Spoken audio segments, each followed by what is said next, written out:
SAGA Egmont presents When We Were Killers by C. F. Barrington.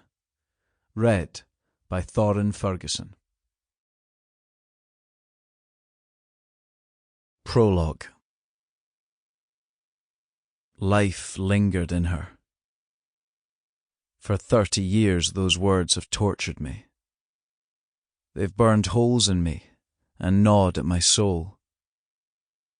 Even now, I still wake in the small hours to find them circling my head, like vultures waiting for something to die. Life lingered in her. What the hell was a remark like that even doing amongst the Spartan narrative of an incident report in the Edinburgh Evening News? A phrase so prosaic, so colourful, so damn subjective. Perhaps, if the copy editor had been doing their job properly, they might have saved me half a lifetime of pain. Life lingered in her. So many questions. How long did it linger? Time enough for the 5 of us to reconsider and scramble down the rocks to save her? Was she conscious? Could she see us far above, silhouetted against the first smudge of dawn? Since that night, I've lain beside her 1,000 times.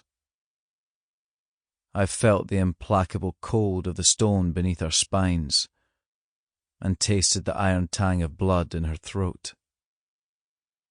Together we've stared up at the pole star and Ursa Major, then watched the weather change. A frontier of cloud creeping from the west, like a surreptitious army, extinguishing the stars one by one. Then the arrival of a squall, raindrops pummeling the rocks and punching our upturned faces, telling us this is a bloody stupid place to die.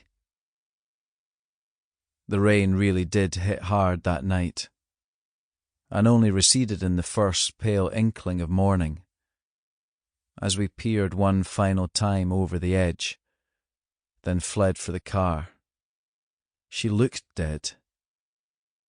That's what we convinced ourselves as we cursed each other beside the lay-by and clambered into the vehicle. So that was all that mattered. In the decades since, I've wondered time and again if the others are still haunted by their actions in those pivotal moments, or whether, long ago, they shifted seamlessly into the privileged lives they were always supposed to lead, forging enviable careers and raising beautiful families. Maybe it's just me who lies beside her each night, broken, depleted, waiting for life to linger no more. Part 1. Martinmas. Chapter 1. My life has been defined by tragedy, and yet I begin with hope. Hope Finola D'Angelo. An odd name for a soul so grave, so lost in her own memories.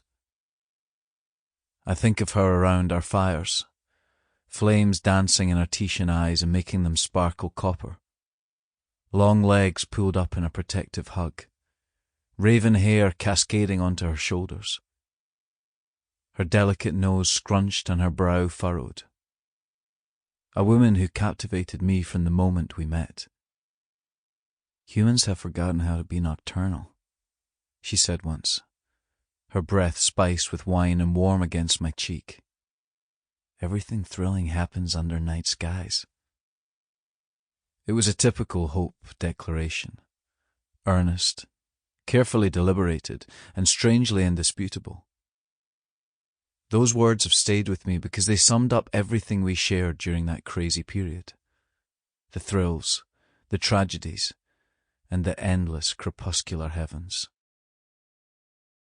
Hope would speak to us of equinoxes and solstices, of Imbolc and Beltane, Lugnasad and Samhain, Sample complete. Ready to continue?